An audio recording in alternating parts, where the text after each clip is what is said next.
Hace ya algunos años, no estoy seguro de si fue en este milenio, fui al Museo del Prado. El cuadro que más me gustó fue Saturno devorando a su hijo, de Goya. Brutal. Un cuadro que me impactó, impresionante.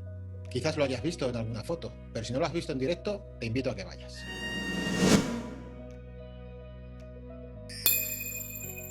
Soy Santiago Becerra, uno de los 3 Elemendas, y hoy voy a sugerirte que hagas como Saturno y devores a tus hijos.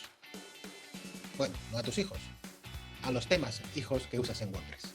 Y para hablar de temas hijos, primero tenemos que hablar de qué es un tema. Un tema es la parte de diseño, de estructura de una instalación de WordPress. En un tema se define las tipografías, los colores, el aspecto que van a tener las páginas, los posts, el blog, las cabeceras, el menú, en fin, todo lo que tiene que ver con el diseño está en el tema. ¿Qué es un tema hijo? Es un tema derivado del tema principal que llamamos padre, que se usa para hacer pequeñas o grandes modificaciones al tema padre. Yo hace años tuve una experiencia algo traumática, digamos, con un tema hijo, y desde entonces me ha interesado saber por qué los demás usan temas hijos. Desde hace más de un año he venido preguntando, tanto en las reuniones de WordPress Madrid, como en las WordCamps a las que he asistido durante el año pasado, hasta que no se ha podido ir a más, y últimamente en los grupos de Telegram, tanto de WordPress como de Elementor. Y me he encontrado principalmente 4 razones para usar los temas hijo. La primera, muy recomendable, es una buena práctica. Los buenos blogs de WordPress o incluso la propia página de WordPress.org te dirán, leerás, que los temas hijo son una buena práctica.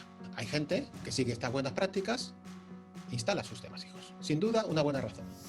La segunda razón, para meter fragmentos de código.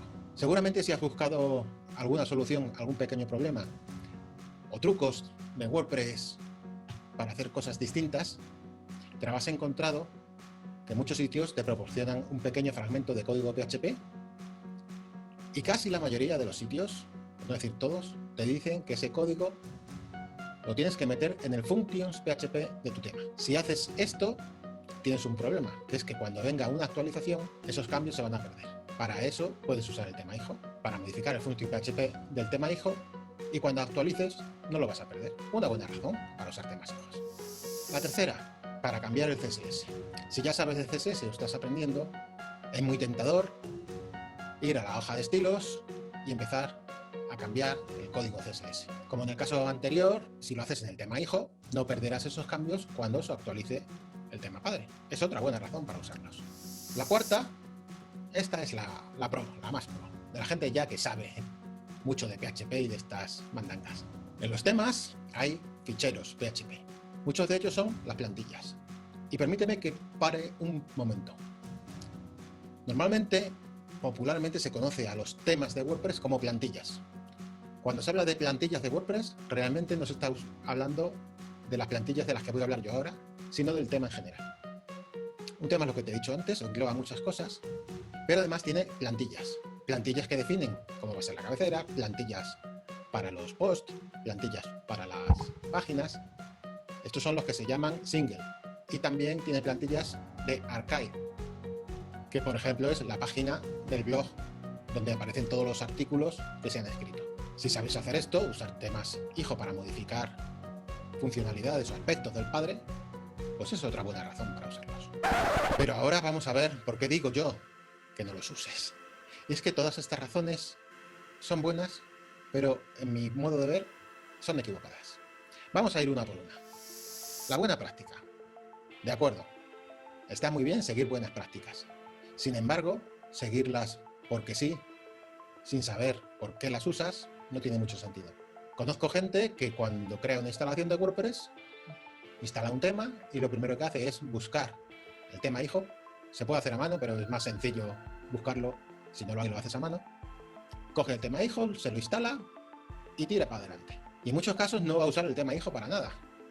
Si haces esto por inercia, resulta que estás usando 2 temas. Estás obligando al servidor a buscar las cosas en 2 sitios, primero en el hijo y luego en el padre. Si realmente no vas a usar nada del tema hijo, no tienes por qué instalarlo. Así que es una buena práctica si vas a hacer otras cosas. Como decía aquel, hacerlo para nada es tontería. El segundo caso, que es mi preferido. Meter tus mierdas, perdón, tu código personalizado, tus fragmentos de código, en el function PHP. A ver, sí, está bien. Lo haces así y funciona. Además, lo haces en el tema hijo y no lo pierdes. Todo esto está bien. Pero no es el mejor sitio donde meter código. Cualquier prueba, cualquier modificación te requiere de editar un fichero PHP y la verdad, esto no es lo más productivo ni lo más ordenado. Hay dos cosas que puedes hacer para meter tus fragmentos de código. Una muy popular es usar un plugin de fragmentos de código. Hay varios por allí. A mí me gusta Code Snippets, que está en español y que funciona a la perfección. Para mí es muy recomendable usarlo sobre todo en desarrollo, cuando quieres hacer pruebas, porque te permite meter los pequeños fragmentos y activarlos o desactivarlos pulsando un solo clic. No tienes que ir a editar nada, simplemente lo pegas y eso, con un simple clic, todo arreglado. Ya para producción, para el sitio definitivo, yo lo que te recomiendo es que te escribas tu propio plugin, con los códigos, uno o varios plugins, con lo que necesites. Así tendrás tu plugin en la lista de plugins y también lo puedes activar y desactivar en un momento dado.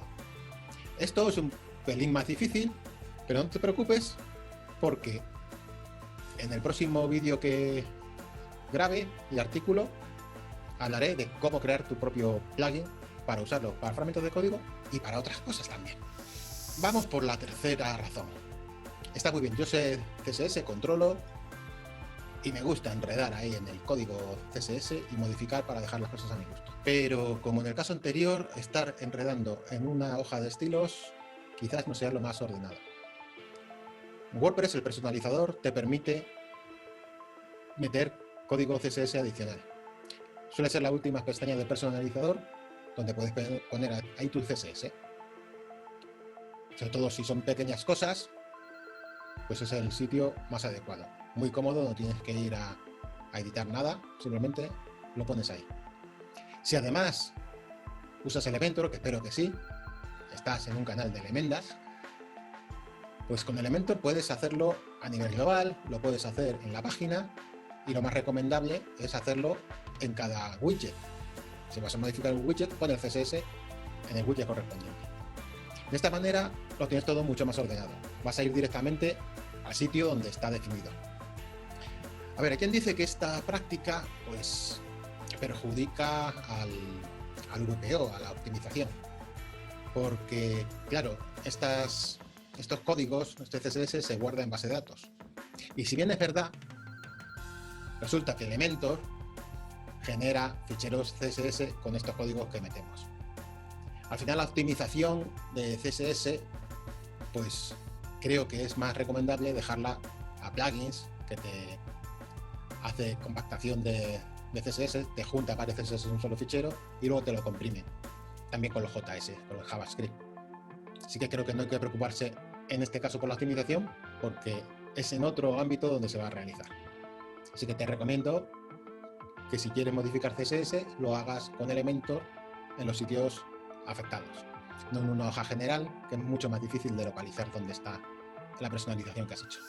Y llegamos a la última razón, tocar los ficheros del tema, tocar los PHPs, digamos el núcleo duro de lo que es un tema.